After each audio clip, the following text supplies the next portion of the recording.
Mesdames et messieurs, bonjour mes chers collègues. Nous poursuivons nos auditions de la matinée en recevant le collectif Cœur brisé. Agir, fondé par Nicolas Siméa à la suite des révélations entourant les agissements d'un ancien chef de chœur qui a notamment exercé pendant 9 ans à la maîtrise de Radio France dans les années 90, aujourd'hui accusé de viol et d'agression sexuelle sur mineurs. Vous êtes accompagné, Monsieur Siméa, et bonjour à vous. Vous êtes accompagné de Madame Leila Slassi. Bonjour madame. Et de madame Élise Bakers. Bonjour madame aussi. Vous êtes toutes les deux artistes lyriques et anciennes maîtrisiennes de la maîtrise de Radio France. Bonjour à vous deux. Madame Clémence Faber, vous êtes artiste lyrique, ancienne maîtrisienne de la maîtrise des Hauts-de-Seine. Bonjour madame. Et monsieur Gildas Bernard, membre de MeToo Média Musique, ancien chanteur au chœur d'enfants de l'Opéra de Nantes. Bonjour monsieur. Comme vous le savez, notre commission d'enquête cherche à faire la lumière sur les violences contre les mineurs, les majeurs dans le secteur du cinéma, de l'audiovisuel et de la musique notamment. Nous sommes dès lors très intéressés, évidemment, par les éléments que vous auriez pu rassembler sur le recrutement de cet homme au sein de Radio France, de son maintien pendant 9 ans, alors même que ses méthodes étaient décriées pour leur violence et qu'il avait été licencié pour faute grave en 85 de l'Opéra de Nantes à la suite d'une accusation d'agression sexuelle sur mineurs. Radio France a-t-elle pu faire toute la lumière sur cette affaire? De tels faits pourraient-ils encore se produire aujourd'hui? Si oui, comment faire pour les prévenir? Telle sera évidemment une partie des questions qui se poseront dans cette audition. Peut-être y a-t-il également d'autres affaires que vous souhaiteriez évoquer avec nous. Je pense notamment à la maîtrise des Hauts-de-Seine et évidemment nous sommes à votre écoute. Je rappelle que cette audition est ouverte à la presse et qu'elle est retransmise en direct sur le site de l'Assemblée nationale.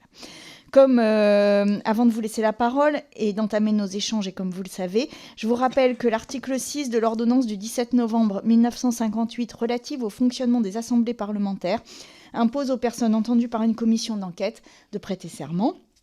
Donc de dire la vérité, toute la vérité, rien que la vérité. Je vous invite donc, et alors avec des micros qui ne sont pas du tout faits pour votre milieu, mais pour le nôtre, mais pour le nôtre, ni pour vos voix d'ailleurs, donc à allumer votre micro, à lever la main droite, à dire je le jure, et à éteindre votre micro pour que la personne à côté puisse le faire. Monsieur Simer. Je le jure.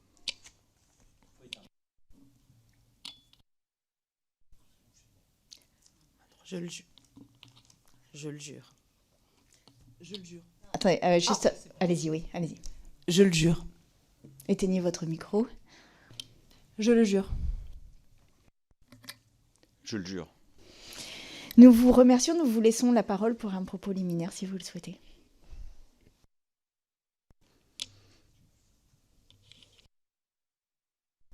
Bonjour, Gildas Bernard, 52 ans, je suis contrôleur financier et également ambassadeur de l'association MeToo Média, donc musique, qui lutte contre les violences sexistes et sexuelles dans le monde des médias et de la culture.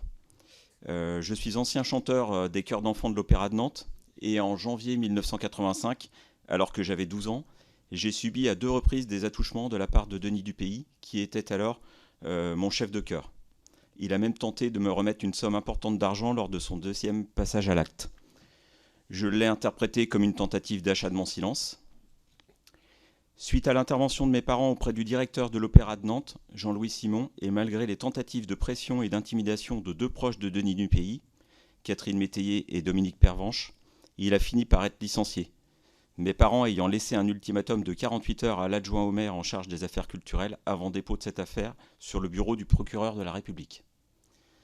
J'ai par la suite été contacté à 2 reprises par des brigades de mineurs différentes concernant les agissements de Denis Dupeilly en 1998 et en 2015. J'ai à chaque fois délivré tout ce qui était en ma possession, ma mère également, et même accepté une éventuelle confrontation qui devait avoir lieu quai de Gesvres à Paris, un jeudi de 1998, mais sans suite. En février 2023, je suis contacté par un journaliste au sujet d'un documentaire en cours de préparation pour envoyé spécial. Suite aux investigations importantes menées par un journaliste du Parisien, au sujet de faits de pédocriminalité dans plusieurs chœurs d'enfants.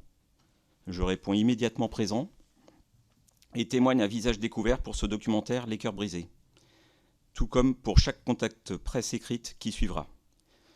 Depuis ce documentaire et ma prise de conscience de l'ampleur des dégâts causés par ces agissements, je suis rentré en action pour contribuer à une instruction en cours depuis 10 ans pour présomption de viol sur mineur en 1993 par Denis Dupeilly. J'ai donc de nouveau déposé plainte en juin 2023, malgré la prescription des faits me concernant, pour renforcer la défense de la victime Cédric Anglard. J'ai également pris une avocate. Le 2 juillet 2024, la Cour d'appel de Nancy a ordonné le renvoi devant la Cour criminelle de Meurthe-et-Moselle pour mise en accusation de Denis Dupehy au sujet des faits de viol commis sur Cédric Anglard, ce qui interrompt ainsi les multiples recours administratifs antérieurs durant 10 ans. Merci pour votre écoute. Merci beaucoup, monsieur, pour votre témoignage, surtout. Madame Faber. Madame la Présidente, Monsieur le rapporteur, Mesdames et Messieurs, j'ai été maîtrisienne à la maîtrise des Hauts-de-Seine entre mes 13 et mes 19 ans. Pour rappel, le directeur de la maîtrise des Hauts-de-Seine est visé par 5 plaintes pour harcèlement moral et sexuel et pour agression sexuelle, plaintes qui ont été déposées au parquet de Nanterre en février dernier. Une enquête est en cours, c'est du ressort de la justice à ce stade, et aussi je veux préciser que l'idée n'est pas de discuter en particulier de cette affaire, mais de me joindre à mes camarades de Radio France, parce qu'en effet, les dérives et les violences que nous allons évoquer aujourd'hui, je pense que peu de cœurs d'enfants en sont vraiment à l'abri. Il y a un mois, j'étais dans une loge à l'Opéra avec 6 collègues chanteuses, une demi-heure avant de rentrer sur scène pour la flûte enchantée. Nous avons parlé de notre passé maîtrisien. 5 d'entre nous avions été maîtrisiennes enfants, dans 5 chœurs différents. Nous n'avions pas toutes été témoins ou victimes d'abus, mais nous étions toutes capables d'en décrire la toile de fond. La toile de fond de l'abus, c'est l'emprise. S'il devait exister une recette, une notice d'utilisation de l'emprise dans un chœur d'enfant, je crois qu'elle ressemblerait un peu à ça. Vous prenez un choriste, vous le portez au nu, vous l'inondez de solos, et puis un jour, sans prévenir, pour un détail, une broutille, vous l'humiliez devant ses camarades, vous lui retirez tout, vous le remplacez le jour d'un concert, 1 heure avant, et il ou elle n'est plus rien jusqu'à ce que vous le récupériez pour le replacer à nouveau en haut de la chaîne alimentaire, toujours publiquement et au détriment d'un autre. Vous recommencez le processus autant de fois que nécessaire. Vous entrez sans prévenir en répétition, vous arrêtez tout. Vous faites des auditions surprises. Résultat, dès que vous entrez dans une pièce, tout le monde se pétrifie. Vous faites en sorte que personne ne sache quand ça va leur tomber dessus. Les décisions n'ont aucun sens, ni les récompenses, ni les punitions. C'est le but. Il faut que rien n'ait de sens. Le but, c'est que peu à peu, l'estime que les enfants ont d'eux-mêmes commence à s'indexer uniquement sur votre comportement à leur égard. Vous veillez à défaire les amitiés qui pourraient se mettre dans le chemin de l'emprise que vous avez sur chacun. Rien de plus simple.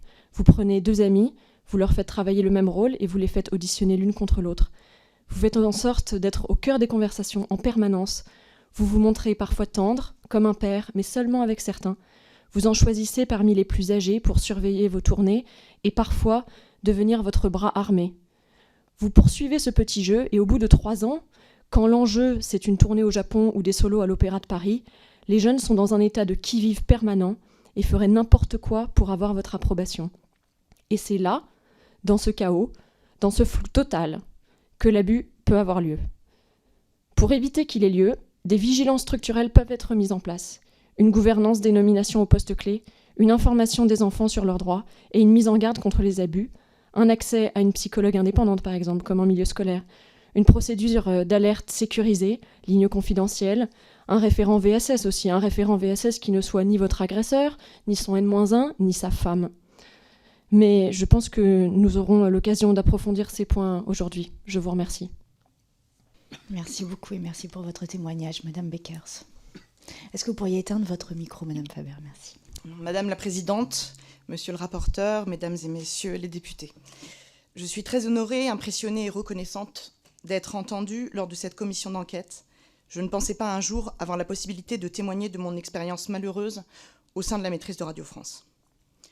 Expérience qui m'a marquée au fer rouge, qui a marqué au fer rouge mon adolescence et qui a ensuite des répercussions sur ma vie de femme et d'artiste. J'ai été choriste à la maîtrise de Radio France de septembre 93 à octobre 94 et victime de harcèlement moral de Denis Dupehy, chef de chœur en poste à cette période, et de maîtrisiennes plus âgées qui étaient alors sous son emprise.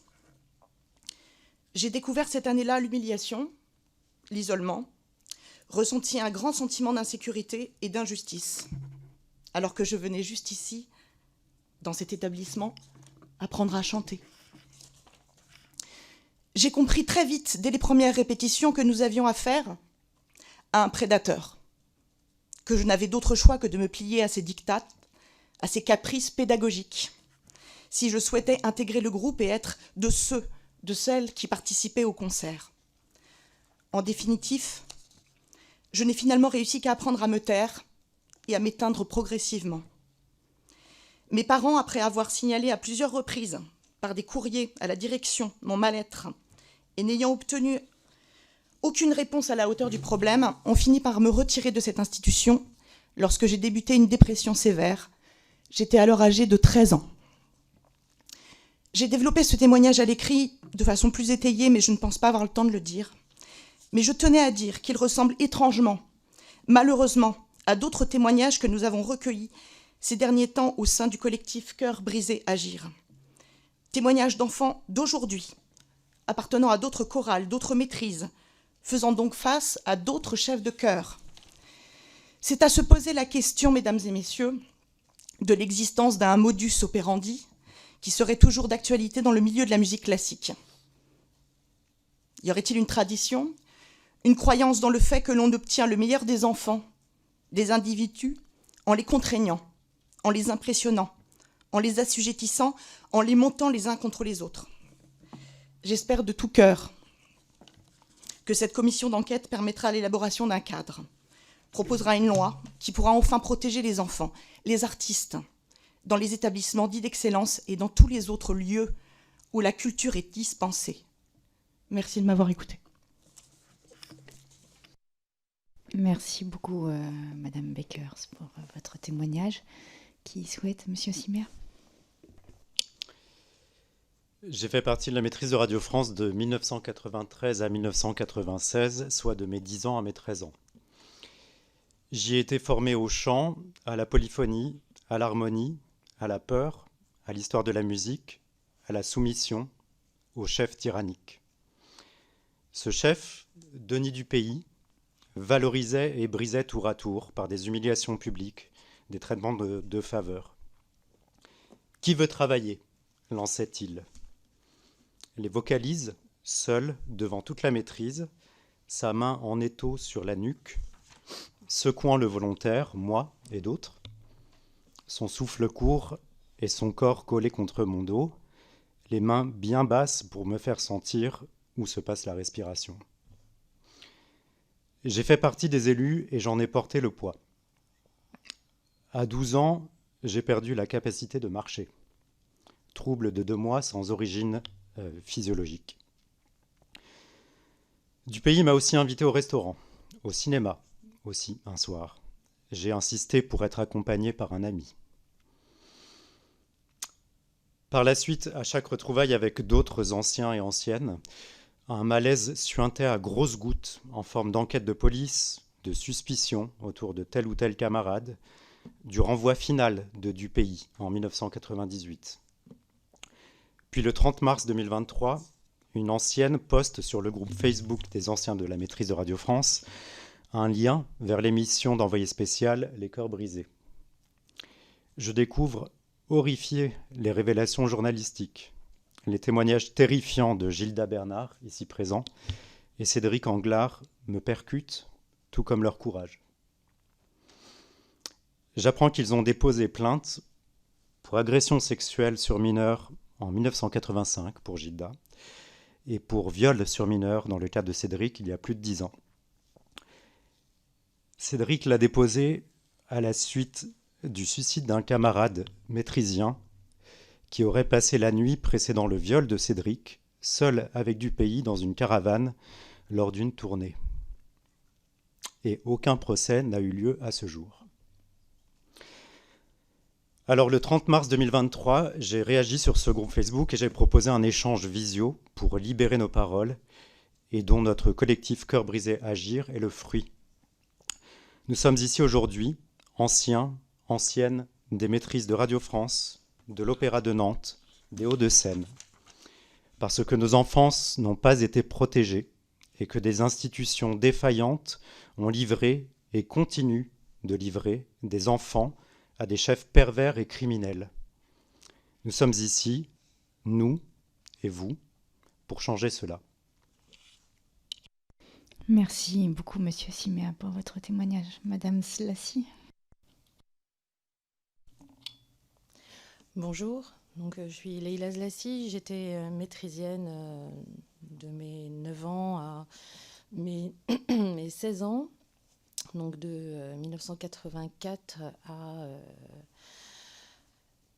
j'ai eu un diplôme et j'ai été ensuite supplémentaire, donc chanteuse invitée pour renforcer le chœur avec Denis Dupailly, et j'en suis sortie en 96. J'ai retrouvé mes camarades,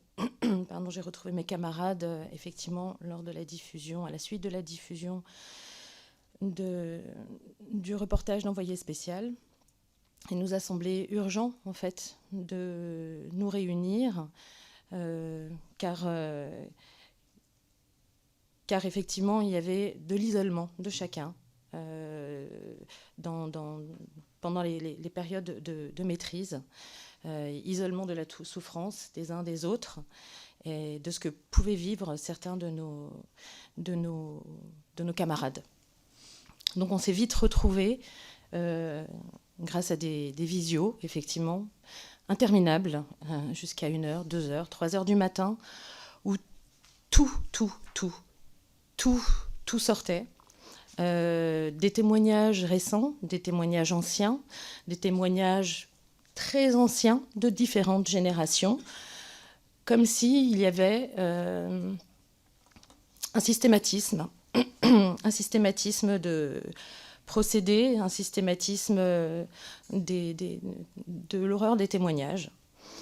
Ces visios, on en a fait 3, 4, 5, et il a fallu effectivement organiser le recueil de témoignages. Nous sommes organisés dans ce collectif pour recueillir les témoignages, mais on n'est pas formé à ça. On ne sait pas. On ne sait pas faire. On ne nous a jamais dit comment faire. On n'a pas été informés. On ne sait pas faire. Donc ça a été dur au début d'entendre nos camarades nous témoigner de leur souffrance et de ce qu'ils avaient traversé, effectivement, au sein de la maîtrise, mais également dans d'autres chorales, d'autres chorales d'enfants. Nous avons sollicité Radio France assez vite, pour qu'ils puissent... nous avions besoin, en fait, d'informations et de savoir ce qui s'était passé, pourquoi on s'était retrouvés. Ces enfants s'étaient retrouvés sans le soutien de l'institution. C'est une maîtrise qui est assez isolée de Radio France, qui n'est pas dans les locaux de Radio France. Nous étions à l'époque, ça a changé de ce point de vue, nous étions à l'époque, il n'y avait pas de contrat, il n'y avait rien du tout, donc nous ne sommes pas soumis à un contrat de travail, à une protection au moins, enfin infime, ça protège, on le sait aujourd'hui dans le cadre salarial, c'est loin d'être suffisant, mais au moins des salariés, on peut avoir des écoutes par des syndicats, par des supérieurs, là non. Je tiens aussi à dire que moi, quand j'étais encore étudiante à Radio France, à la maîtrise, 1 an après l'arrivée de Denis Dupailly, nous avons eu nous avons rencontré d'autres enfants qui avaient chanté avec lui et qui nous avaient dit il y a un problème, il y a des plaintes, attention. Et nous avons demandé un rendez-vous dans le bureau de Madame Turmot, qui était directrice à l'époque, pour raconter et dire mais en fait qu'est-ce que c'est que ça, voilà. Et l'institution, donc cette directrice, nous a assuré qu'une telle maison ne pouvait pas embaucher quelqu'un un prédateur comme celui-ci, quelqu'un qui avait commis de tels actes. Donc c'était circulé, il n'y a rien à voir. 1 an après son arrivée, il aura fallu 9 ans pour qu'il soit renvoyé. 9 ans. Nous avons donc, avec Cœur brisé, nous avons donc recueilli des témoignages, sollicité Radio France, qui a plus ou moins mis en place un certain nombre de choses et qui n'a pas été suivi, mais peut-être on pourra en parler par la suite. Merci beaucoup. Merci beaucoup pour votre témoignage, pour vos témoignages, pour leur force et pour l'illustration du problème systémique. C'est-à-dire un homme, un seul, finit par faire une quantité de dégâts, mais est-ce un homme, un seul? Ou est-ce une institution? Est-ce un système? Et telle est la question autour desquelles nous allons tourner là dans cette audition. Moi, je voudrais déjà vous poser cette question. C'est quand les premiers signalements ont eu lieu, alors vous en avez un peu parlé, Monsieur Bernard, mais quand les premiers signalements ont eu lieu, quelle a été la réponse? Comment ça s'est passé? C'est-à-dire concrètement, très concrètement, à qui ont été adressées les plaintes? Comment ça s'est passé et quelle a été la réponse? Alors, premier signalement me concernant la façon dont ça s'est déroulé, tout simplement, moi je me suis échappé en courant au moment où de l'argent m'a été remis par Denis Dupeilly suite à son second passage à l'acte sur des attouchements. J'ai tout déposé à la conciergerie en fait de l'Opéra de Nantes et je suis rentré chez moi rapidement en prévenant ma mère qu'il se passait des choses qui étaient anormales. Heureusement, j'ai bénéficié d'écoute de mes parents. Ça, c'était 1985. Ouais. Janvier 85, j'avais 12 ans. À l'époque, pour rien vous cacher, c'est un billet de 500 francs qui m'avait été remis dans ma poche. Ce qui était loin d'être neutre, j'avais jamais vu ça, j'en avais entendu parler seulement. Pour autant, ça a été un déclencheur parce que là, je me suis dit, il se passe un truc qui est pas normal. Du coup, je suis rentré chez moi en courant, j'ai dénoncé du coup les faits. Mes parents ont pris contact immédiatement avec le directeur de l'Opéra de Nantes, Jean-Louis Simon. Donc il y a eu ce premier échange pour voir comment on gérait la situation. Ils ont rencontré Denis Dupeilly assez rapidement aussi, du coup le jour suivant, je crois. Voilà, qui était assez en fait à l'aise dans sa situation, dans sa posture. Qui a manqué de se prendre une gifle évidemment de la part de ma mère en réaction, je dirais, impulsive, et pour autant qui a simplement annoncé à mes parents que de toute façon ils auraient rendez-vous en fait avec l'adjoint au maire, du coup qui était en charge des affaires culturelles, le samedi qui suivrait. Donc en fait les choses étaient bien planifiées, à croire que c'était même prévu avant même qu'il passe à l'acte une deuxième fois sur moi. En élément complémentaire concernant ça, et un élément qui est loin d'être neutre, c'est que ce fameux adjoint au maire, en fait, aux affaires, donc du coup, qui était responsable des affaires culturelles auprès de la mairie de Nantes, s'avérait en fait être un directeur d'établissement prestigieux, le lycée Saint-Stanislas à Nantes, qui en fait s'avérait aussi héberger une professeure de musique, donc Madame Catherine Métayer. Pourquoi je vous cite en fait ces personnes-là, c'est que Catherine Métayer, du coup, dans les jours qu'on suivit, s'est présentée un soir directement au domicile de mes parents. Mes parents l'ont laissé rentrer et du coup, où elle est venue poser le sujet que mes parents ne se rendaient pas compte de ce qu'ils étaient en train de faire.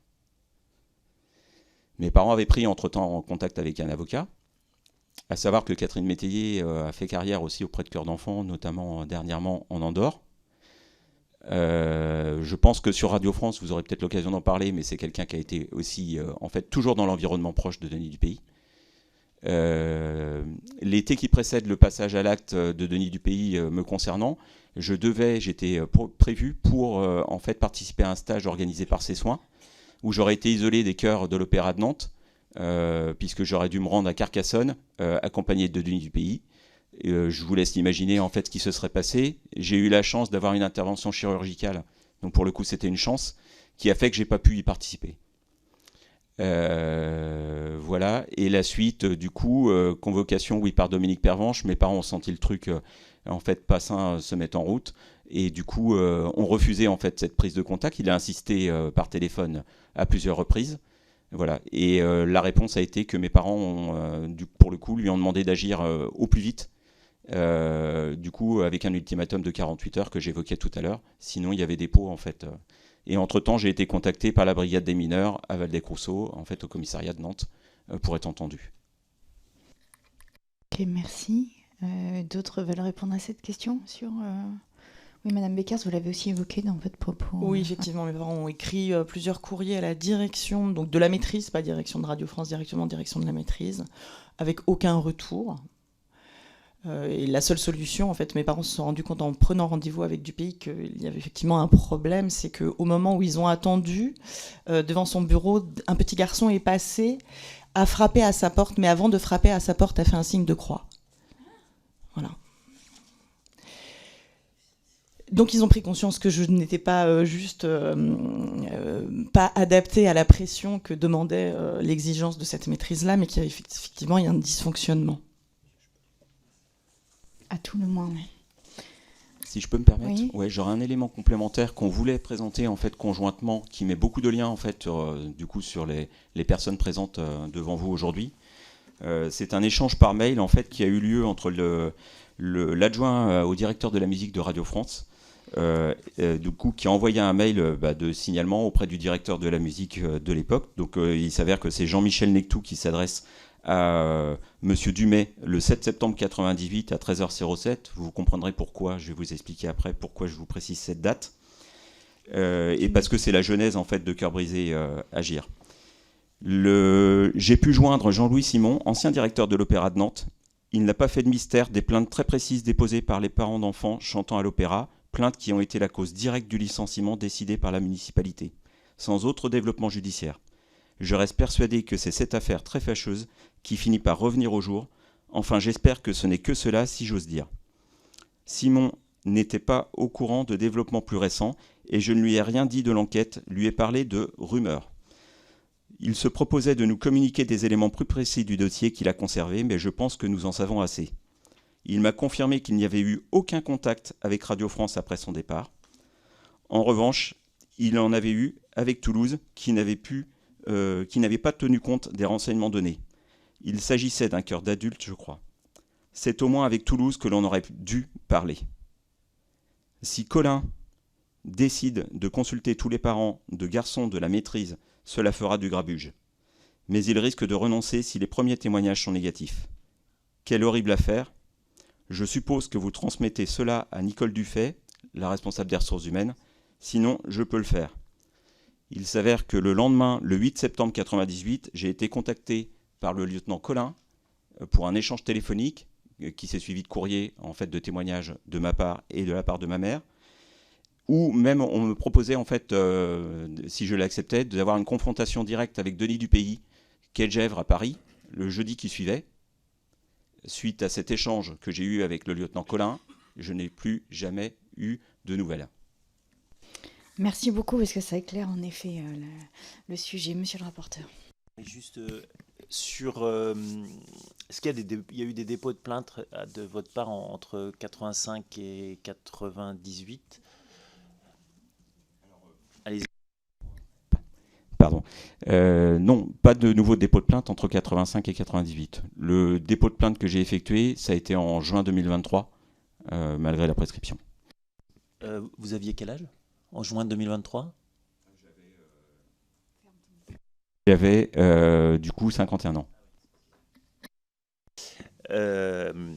Donc là, à ce stade, il n'y a pas d'enquête en cours pour vous, mais pour d'autres personnes, est-ce qu'il y a des enquêtes en cours ?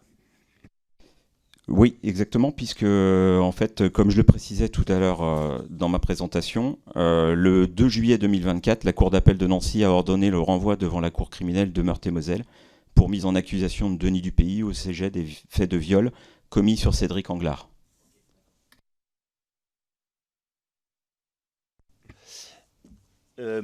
Juste revenir sur les mécanismes que Madame Clémence Faber a décrit, c'est-à-dire cette mise sous emprise des enfants, parce que ça me paraît complètement hallucinant de voir ce degré de maltraitance. Moi j'ai l'impression d'être dans des périodes au 19e siècle, dans des pensionnats, vous voyez, enfin, comment ça se passe aujourd'hui ?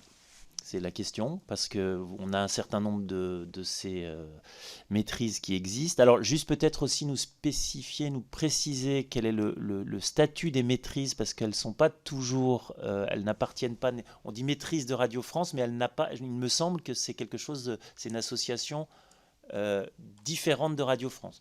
Alors, ou pas parce que par exemple sur la maîtrise des Hauts-de-Seine, qui travaille pour l'Opéra de Paris n'est pas en lien direct avec l'Opéra de Paris. Elle a des accords, mais il n'y a pas de voilà. Est-ce que c'est la même chose pour la maîtrise de Radio France? Voilà, non, ok.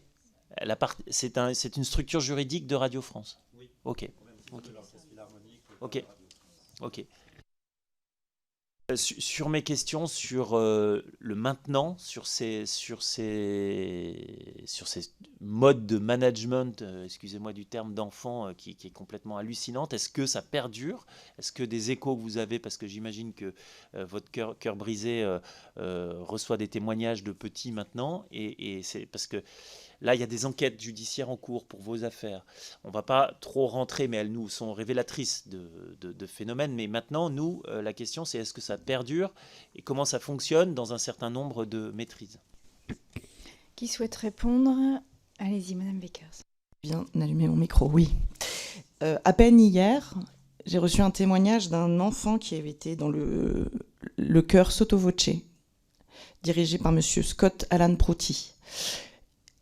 Ce jeune homme s'est confié à moi sur la façon dont l'intégration au chœur se passe. Alors il faut savoir déjà qu'il y a 2 auditions, qu'ensuite les enfants sont pendant 1 mois à l'essai, et qu'à chaque début de répétition, on leur dit « défendez votre beefsteak ». Ils leur font répéter en permanence, en tout cas il leur fait répéter, que ce ne sont pas des enfants, mais des musiciens. Ensuite, des stages sont organisés pendant l'année. La moitié des nouveaux sont quand même renvoyés au bout du 1er mois. Hein. Ensuite, ceux qui ont été sélectionnés partent en stage. Et pendant ce stage, sont complètement coupés de leurs parents, par exemple. Il y a des mamans, il y a des parents qui entourent certains, qui ont été choisis par le chef, partent en déplacement avec les enfants. Et les autres enfants, lorsqu'ils veulent appeler leurs parents, sont surveillés par ces parents référents. Donc la parole n'est pas libre. Voilà, c'est un exemple qu'on a pu avoir. Évidemment, ces témoignages ont été dits avec des sanglots dans la voix, avec encore des cicatrices et l'impossibilité de participer à d'autres chœurs.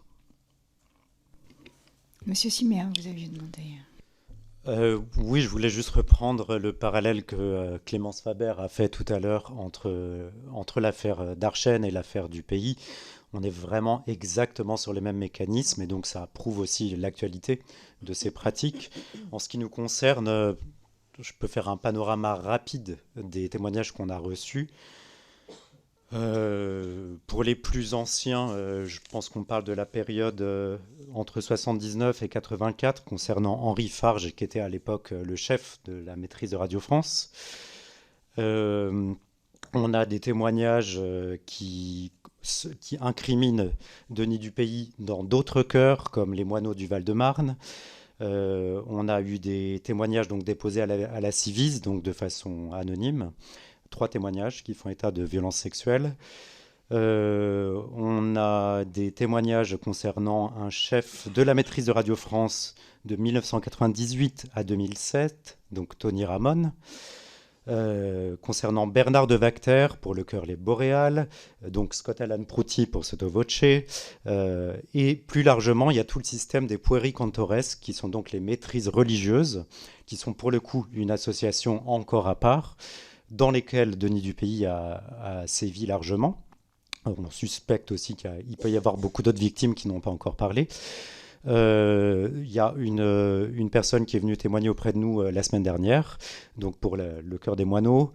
On a reçu des témoignages des petits chanteurs de Touraine avec le collectif des Voix libérées. Enfin voilà, petit panorama.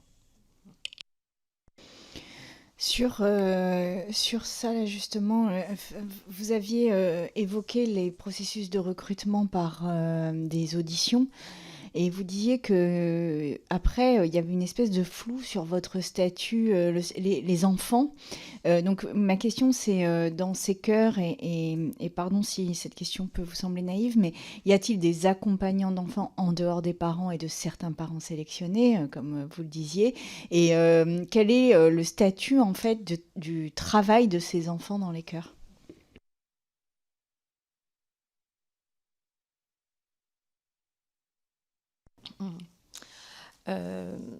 Alors à Radio France, effectivement, on n'est pas sur une association. La maîtrise fait partie. Les locaux sont pas à Radio France. C'est ce que je voulais dire au début. Mais la maîtrise fait partie de l'entreprise Radio France. Voilà. Aujourd'hui, à Radio France, les enfants sont sous contrat de travail, ce qui n'était pas le cas jusqu'à l'arrivée de Sophie Janin, qui a fait du bien, je pense, à cette maîtrise. Elle est là depuis 2008. Voilà. En revanche, effectivement, dans tout ce qui est chorale, des Hauts-de-Seine, les Poiriers Cantoresses sont des associations qui échappent complètement à tout cadre. Je veux dire, il n'y a pas de cadre. Les accompagnants sont les parents ou les copains ou les amis. À Radio France, en tout cas, ce sont des gens, c'est comme un CPE, c'est comme un surveillant qui est embauché. Voilà. Dans ces associations-là, les Poiriers Cantoresses et autres chorales, vraiment, il y a cette chose. Sous le coup de c'est familial, on chante, en fait, qui vraiment échappe à tous les radars, quoi. Vraiment, on est en dessous de tous les radars. On fait comme on veut. Et le chef, bien souvent, aussi là, est omnipotent. C'est-à-dire qu'il décide de qui va chanter, il fait la pluie, le beau temps, selon son humeur.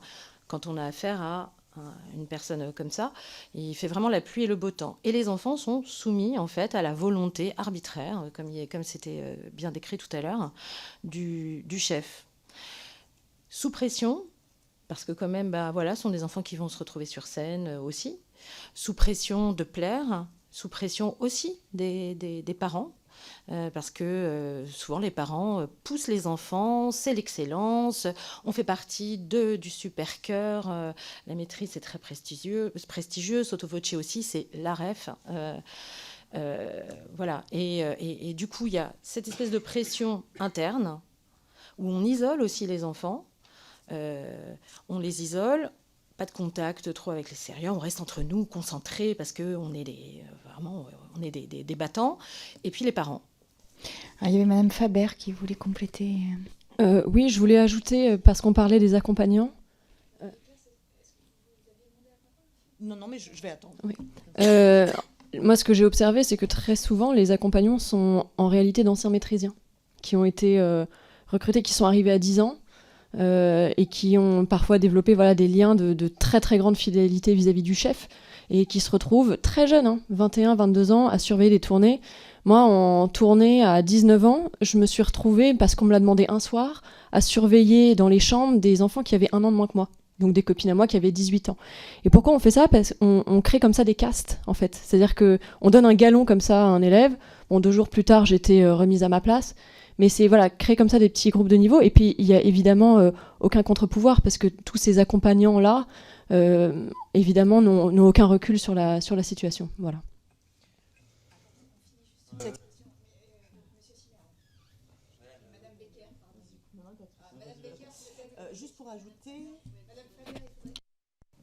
Juste pour ajouter la façon dont ça se passait à l'époque avec Monsieur Dupeys, certes, il y avait des gens qui étaient employés, mais qui étaient complètement sous son joug, qui avaient peur de lui. La directrice n'agissait pas. Et pour le petit détail, on avait une surveillante. Alors, on en a eu plusieurs, mais on en a eu une. Il faut imaginer une salle comme celle-ci, mais avec au-dessus un plafond presque vitrifié, avec une surveillante qui nous surveillait par-dessus pour voir ce qu'on faisait. Voilà. Et ces gens-là répondaient à l'exigence de Denis Dupeys. Tous les professeurs de la maîtrise de Radio France avaient peur de Denis Dupeys. Et pourtant, on nous disait, mais on sait, mais qu'est-ce que vous voulez qu'on fasse ? Donc les adultes, on se sentait enfant, protégé par personne. Voilà. Et on sentait aussi ce regard surveillant, pas uniquement de lui, mais des adultes qui devaient donc répondre à cette demande. Ce n'était pas qu'un sentiment, vous n'étiez on était protégé par personne. Monsieur Siméa, et après je te donne la parole. Oui, en termes de cadre d'accompagnement des enfants, quand on a interpellé Radio France et qu'on a enfin réussi à les rencontrer, ça a été long et laborieux. Il a fallu passer par les réseaux sociaux, par les journalistes pour exercer un peu de pression, parce qu'il n'y avait pas vraiment de volonté de remettre en cause l'institution au départ. Il nous a été opposé le fait qu'aujourd'hui, ça ne pourrait plus se passer, bien évidemment, sachant que nous avions reçu des témoignages qui faisaient état de violences psychologiques actuelles à la maîtrise, que quand nous avons un petit peu mis le nez dedans, on a réalisé qu'il n'y avait pas de délégué de parents sur un des sites de la maîtrise, que quand on a essayé d'avancer le fait qu'il faudrait des personnes qui aient une forme d'indépendance pour recueillir la parole des enfants, on nous a dit non, mais il y a une responsable pédagogique qui est très à l'écoute. Bon, ça fait partie des énormes manquements. On a des propositions à faire en ce qui concerne ce cadre. Monsieur le rapporteur. Oui, je voulais rebondir sur ces aspects-là, sur les aspects du personnel à l'intérieur de ces maîtrises. Visiblement, il n'était pas seul, mais il était il mettait une espèce de joug sur tout le reste des équipes pédagogiques, techniques, etc. À vous entendre, et je vais avoir des mots un peu durs, j'ai quand même l'impression qu'on est dans un schéma un peu sectaire. C'est-à-dire le schéma d'une secte, c'est-à-dire que vous avez un gourou et ce gourou met tout en œuvre pour que rien ne soit observé à part ses agissements, enfin que ses agissements, sa méthode pédagogique, tout son travail ne soit pas observé par quelqu'un d'autre parce que c'est le gourou et il sait tout. Vous avez parlé des parents, vous avez donc si je comprends bien, il n'y avait pas de délégué de parents. Comme il y a dans plein de structures qui parfois permettent d'avoir un contrôle. Est-ce que les parents, vous avez parlé d'un plafond de verre où on pouvait regarder, est-ce que les parents étaient autorisés à regarder les répétitions dans un club de foot, par exemple, ou dans un club de sport, je dis foot, j'aurais pu dire n'importe quel sport, les parents, normalement, peuvent rester à l'entraînement, voir leurs enfants. Est-ce que là, c'était le cas ? Est-ce que les parents pouvaient poser des questions sur la pédagogie, etc. Donc ça, c'est le point sur cet aspect que j'ai l'impression d'être très sectaire. Donc là, je vous pose des questions pour le chœur de Radio France. Il y a d'autres chœurs aujourd'hui et vous semblez nous dire que la situation ne sont pas bien meilleures. Donc est-ce qu'aujourd'hui, quelles sont les équipes pédagogiques autour des chœurs aujourd'hui, des autres chœurs ? Est-ce qu'il y a des délégués de parents ? Est-ce qu'il y a des contrôles ? Est-ce qu'il y a des possibilités pour les enfants d'être écoutés ? Est-ce que les enfants, par exemple, sur la maîtrise des Hauts-de-Seine, quels sont le type de contrats qu'ont les enfants avec la maîtrise ? Est-ce que c'est juste associatif ou est-ce qu'il y a des contrats de travail ? Donc, contrat de travail, ça veut dire passage devant la Driette pour les contrats de travail dans le cadre des enfants dans le spectacle. Est-ce que tout ça est carré sur ces maîtrises aujourd'hui ? Alors, moi, je ne suis pas spécialiste des contrats, je suis partie en 2009, mais de ce point de vue-là, de mon temps, ça avait l'air d'être plutôt surveillé. Par contre, pour revenir sur ce que vous disiez sur les parents, une association de parents d'élèves existait de mon temps, mais elle a été supprimée. Et elle a été recréée, je crois, il y a 2 mois. Voilà. Mais c'est pas forcément quelque chose de positif si les parents choisis pour être au poste clé dans cette association de parents d'élèves sont complètement fidèles à la direction. Voilà. C'est compliqué, il y a une grosse inertie du côté des parents, mais ça dans toutes les affaires, pour plusieurs raisons. D'abord, je pense qu'il y a un orgueil de parents. Quand on est parent, je pense qu'on s'enorgueillit du fait qu'on confie nos enfants à des gens qui sont dignes de confiance. Donc c'est très dur, c'est presque humiliant en fait, de réaliser que, pour le dire franchement, on s'est fait rouler. Voilà. Donc c'est parfois plus simple de s'inventer un narratif dans lequel les personnes qui ont porté plainte contre le monsieur en question ont menti. Et la deuxième chose, c'est c'est très intimidant. Enfin, moi, ma mère n'avait jamais été à l'opéra de sa vie. Quand elle est venue me voir à l'Opéra Bastille, j'avais 13 ans, j'étais sur scène dans la Damnation de Faust. C'est émerveillant, c'est très intimidant. Et elle avait toujours voulu que je chante, et j'y étais, quoi.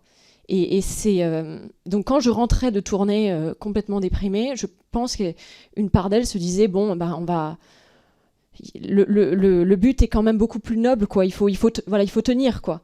Il faut tenir. Et aujourd'hui, c'est un peu ça qui se passe. Moi, j'ai des parents d'élèves qui m'ont dit voilà, oui, il y a des plaintes, mais bon, ma fille, elle a que 13 ans, donc ça peut le faire pour la tournée, du coup. y a un déni total et un assujettissement des parents. Vous disiez avoir accès aux enfants pendant les répétitions. À la maîtrise des Hauts-de-Seine, les parents n'ont pas le droit d'entrer dans les locaux. Ils n'ont même pas le droit de monter les marches qui mènent à la maîtrise. Les enfants doivent monter les marches tout seuls et il y a des gardes à l'entrée. Voilà. Oui, monsieur Bernard. Oui, du coup, alors c'est un peu décalé, mais par rapport à ce que vous évoquiez tout à l'heure, monsieur Balanant, je voulais apporter sur le côté sectaire, en fait, tout dépend des acteurs qui sont en place, et je dirais, on revient sur le côté réseau, en fait, aux différentes strates des organisations. Le mail que je vous ai lu en amont, en fait, de 98, donc qui s'adressait à monsieur Dumay, qui était directeur de la musique, et du coup hiérarchique, en fait, sur Denis du Pays, à savoir que ce monsieur, en décembre 2009, a fait l'objet d'une suspension de son poste de directeur du Conservatoire supérieur de musique de Paris pour détention de photos pédopornographiques. Voilà. Et du coup, il s'est retrouvé suspendu par l'intervention en fait, de Frédéric Mitterrand, ministre de l'époque. Mais ça, si on arrive à montrer ça dans cette commission, je vais vous dire, on fera un grand pas, c'est-à-dire la complicité qu'il y a entre agresseurs. Et je pense que vraiment, c'est quelque chose que quand on n'y est pas confronté, on ne l'imagine pas. Et pourtant, elle est très factuelle, elle est très concrète. Et ça, enfin, voilà, j'ai du mal à l'illustrer, mais là, vous l'illustrez de manière parfaite. Moi, je voudrais revenir sur une question qui est revenue aussi dans plusieurs auditions, c'est la question des suicides. Et mes excuses si ces propos peuvent heurter chez vous, évidemment, une histoire personnelle. Mais est-ce que vous avez connaissance, vous nous en avez parlé d'un suicide lors dans votre propos liminaire, pardon, vous avez parlé d'un suicide d'enfants. Est-ce que vous avez connaissance d'autres suicides? Est-ce qu'il y a déjà eu des cas dans ces cœurs? Est-ce qu'il y a eu des réactions à ces cas? Je vous citais Cédric Anglard pour lequel, du coup, il y a un jugement qui devrait être prononcé l'année prochaine, à savoir que Cédric a fait des tentatives. Oui. Et moi, je l'ai eu en visio suite au passage d'envoyé spécial. Je peux vous garantir, je ne sais même pas en fait comment il tient debout. En fait, la seule fois que je l'ai eu, la dernière fois que je l'ai eu, par contre, en août, suite à la décision de renvoi devant la cour criminelle, je l'ai senti libéré. Et du coup, ça fait chaud au cœur, mais en fait, on se demande comment il a pu passer au travers de tout ça, quoi. Je voulais juste parler de façon plus large de souffrances psychologiques aiguës. Elles étaient avérées à la maîtrise de Radio France, à tel point que la proviseure du collège Octave Gréard, où nous étions scolarisés, donc nous étions à mi-temps, avait alerté Radio France parce qu'il y avait trop de garçons qui venaient en permanence à l'infirmerie. Ouais, c'est incroyable. C'est incroyable. Monsieur Balanant. Vous avez évoqué des dépôts de plaintes qui ont été faites sur le directeur de la maîtrise des Hauts-de-Seine, monsieur Darchen. À votre connaissance, est-ce qu'il a été visiblement mis en retrait en juillet dernier, mais en retrait. À votre connaissance, est-ce qu'il y a une enquête interne qui est en route, en place? Est-ce que vous connaissez les conclusions de cette enquête? Est-ce que vous avez eu des contacts avec le lien hiérarchique de M. Darchen, c'est-à-dire, il me semble, le conseil départemental des Hauts-de-Seine? Est-ce qu'ils vous ont dit un certain nombre de choses? Quelles ont été leurs réactions suite à ces accusations? Et je ne rentrerai pas trop dans le détail parce qu'il y a des procédures en cours sur les accusations de monsieur vis-à-vis de M. Darchen. Madame Faber. Beaucoup de questions en une. Alors, pour ce qui est de sa mise en retrait, c'est une mise en retrait qui est très légère. En réalité, M. Darchen est toujours dans les locaux, il continue d'être le directeur artistique de la maîtrise, et maintenant, il sélectionne les enfants sur vidéo. C'est-à-dire que toutes les répétitions sont filmées, et il choisit les petits solistes en fonction de ce qu'il voit sur son écran. Il est toujours là, disons qu'il ne dirige plus les répétitions. Mais c'est tout, il est toujours un étage au-dessus. Les enfants, il touche son salaire et c'est lui qui fait toujours les castings, qui choisit qui va chanter quoi. Vous aviez une question, c'était au sujet de l'enquête d'un audit. Un audit a été annoncé parce que je crois que l'Opéra de Paris attendait du coup qu'un audit soit fait sur la question des VSS pour se prononcer sur le maintien ou non du partenariat avec la maîtrise des Hauts-de-Seine. En réalité, un audit a été réalisé, mais le président de la maîtrise, M. Haas, a annoncé que cet audit n'aurait aucun lien avec l'affaire d'Archen. Et que ça parlerait de la vie à la maîtrise et de l'organisation de la vie à la maîtrise. Je crois qu'il y a une question dans l'audit qui parlait de la sécurité des enfants au travail, mais c'est tout. Et le cabinet de conseil qui a été dépêché pour cet audit n'est absolument pas spécialisé dans les VSS. Voilà. Cette petite procédure qui consiste à faire un audit sans cibler la question de l'audit, comme c'est récurrent. Oui, Madame Slassi, pardon. Excusez-moi, je voulais juste compléter. Effectivement, ça, c'était un vrai problème. Hein. C'est que ces personnes ne sont pas éloignées, en fait. Et en fait, pardon de les éloigner l'étage du dessus. Faut taper au portefeuille, faut arrêter de les payer. Aujourd'hui, il y a des agresseurs, des plaintes, des choses qui sont avérées. Pardon, hein, le portefeuille, il faut arrêter de rémunérer, de continuer à verser des salaires quand il y a des signalements aussi graves que ça. Je veux dire, c'est des enfants, ils ne peuvent pas se protéger. Ils ne peuvent pas se protéger. C'est vraiment un vrai sujet, ça. Est-ce que vous aviez, en tant qu'enfant participant à une maîtrise, en tant que maîtrisien et maîtrisienne, est-ce que vous aviez des visites médicales ? Alors, juste pour rappel, si on avait une visite obligatoire de notre larynx, c'est-à-dire que c'était imposé. On se retrouvait dans une salle enfermée avec un médecin en demandant à ce qu'on tire la langue, à ce qu'on pose des cris sans nous expliquer quoi que ce soit, et les résultats étaient transmis à Denis Dupaix. L'état de notre corde vocale était donné à Denis Dupaix, et pas ni à nos parents, ni à nous-mêmes.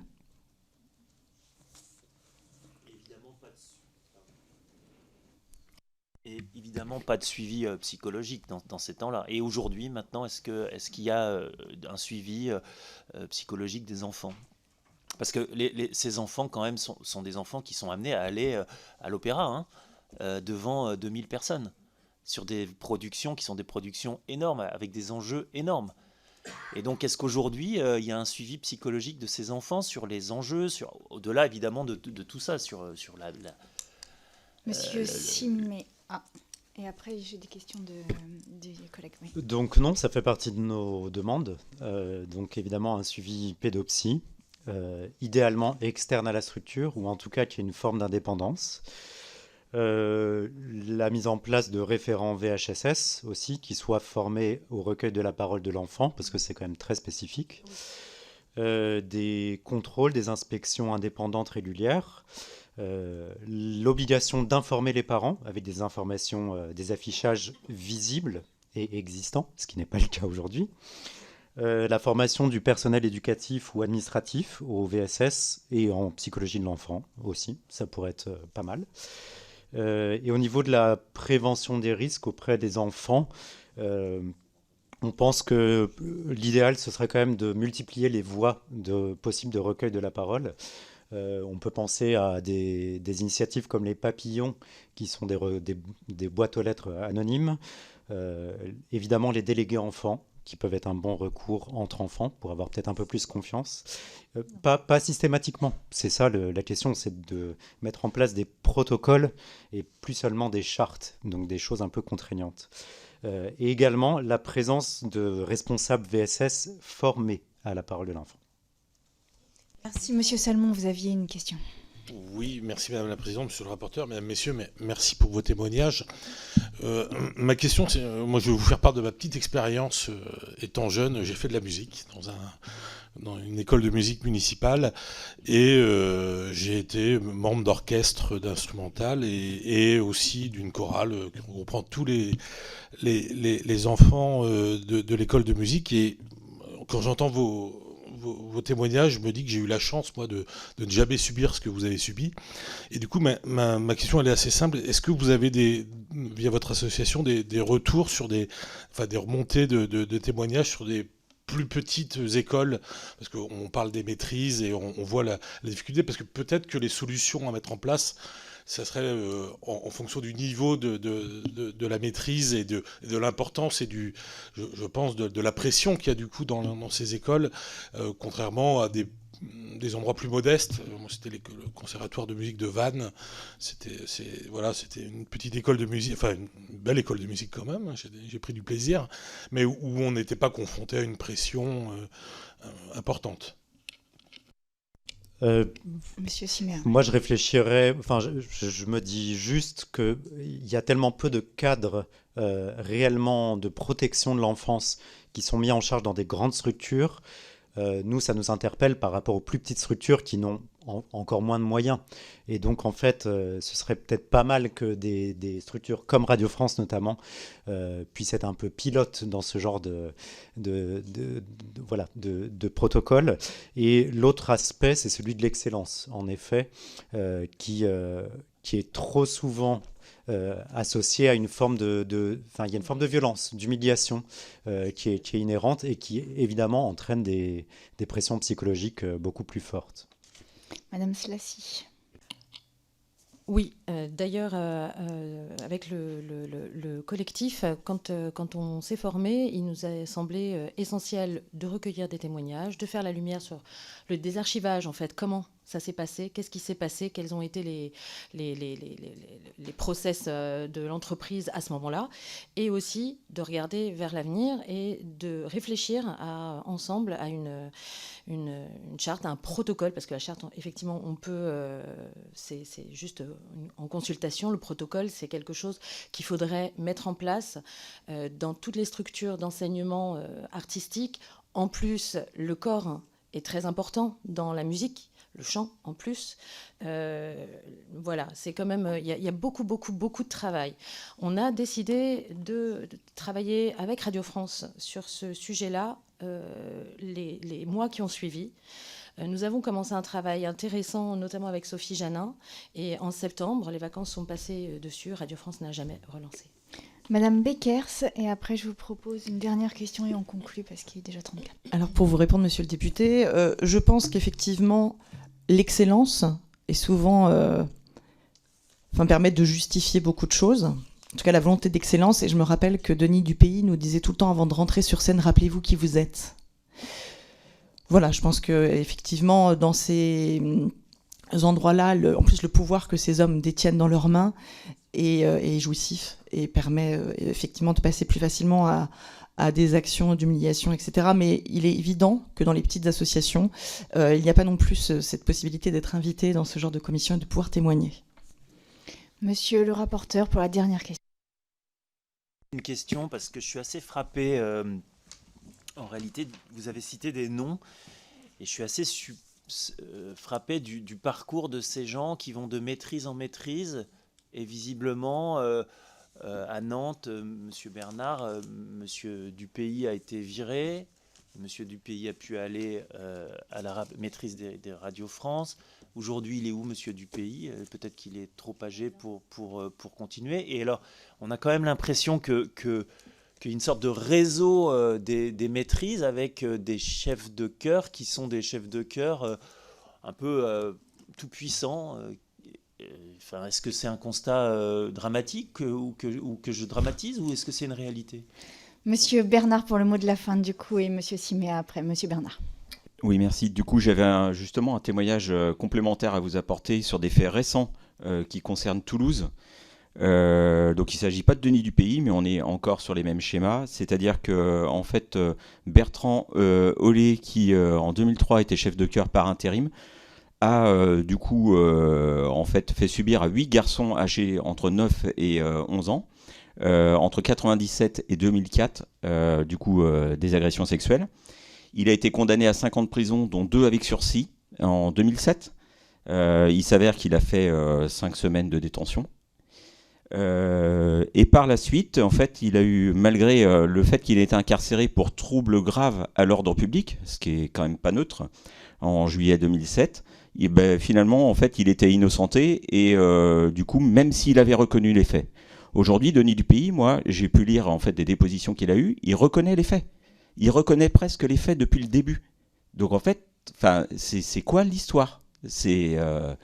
Du coup, monsieur Bertrand Hollet, dont je vous parle, le 13 mars 2018, le théâtre du Capitole a fait appel à lui, donc le directeur et le chef de chœur, pour un besoin de voix supplémentaire, donc recrutement. Et il a été annoncé aux parents d'enfants que cette personne, lors de la présentation, avait été condamnée, mais du coup, il n'y avait pas d'inquiétude à avoir, c'était sous contrôle. Et que de toute façon, en plus, malheureusement pour lui, il avait été lui-même victime étant enfant. Ah bah oui, bien sûr. Monsieur... non mais c'est incroyable, Monsieur Siméa. Oui, une de nos demandes, c'est aussi que les personnes qui soient embauchées, que les institutions puissent avoir recours au casier judiciaire, le B2. Parce que là, pour l'instant, ils ont accès au B3. Qui donc les le problème, sur c'est qu'il y a que 0,6% de condamnation. Oui, ouais, bien sûr.